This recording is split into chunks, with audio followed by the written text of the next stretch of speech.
श्रीराम समर्थ. सुप्रभातम. हिंदू जागृती न्यास आणि श्री घंटाळी मंदिर संस्थांच्या प्रभाते मनी या कार्यक्रमात अमृतापाध्येचा सस्नेह नमस्कार. श्री ब्रह्मचैतन्य महाराज गोंदवलेकर प्रवचने 25 एप्रिल. संत हे आपला संबंध भगवंताशी जोडतात. आपले हृदय विषयाने इतके भरले आहे की तिथे भगवंताच्या प्रेमाला जागाच राहिली नाही.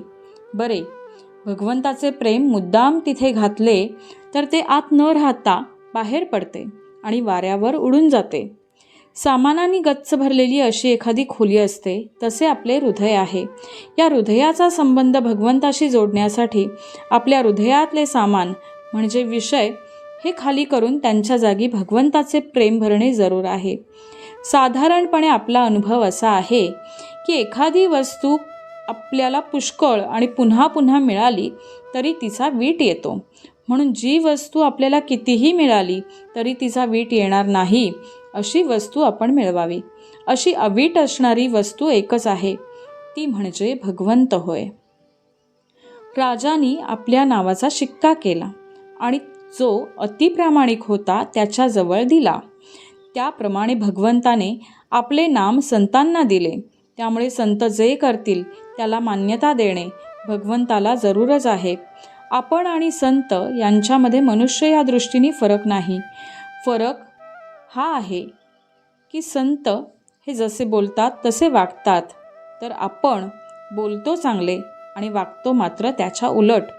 आपल्या स्वार्थाच्या आड कोणी आले की आपण वाईट बोलतो.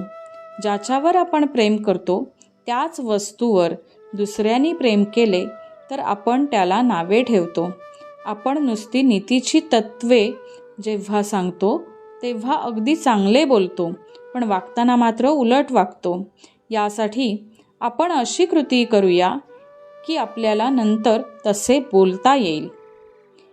गाडीत बसायला मिळावे म्हणून काही कोणी गाडीत बसत नाही, तर आपल्याला स्टेशनला जाण्यासाठीच मनुष्य गाडीचा आधार घेतो.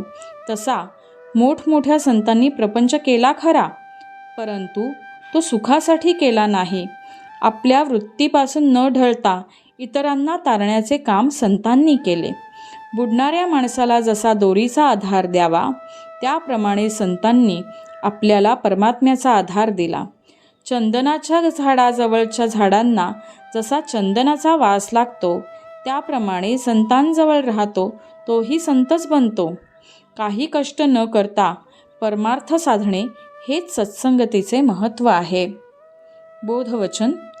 आपण प्रपंचात इतके खोल जातो की संतांची हाकच ऐकू येत नाही. ती ऐकू येईल इतक्या तरी अंतरावर असावे. मंडळी, रामरायाचे आणि श्री घंटाळी देवीचे शुभाशीर्वाद तुमच्या सर्व कुटुंबावर अक्षुण्य राहोत ही प्रार्थना. जानकी जीवन स्मरण. जय जय राम.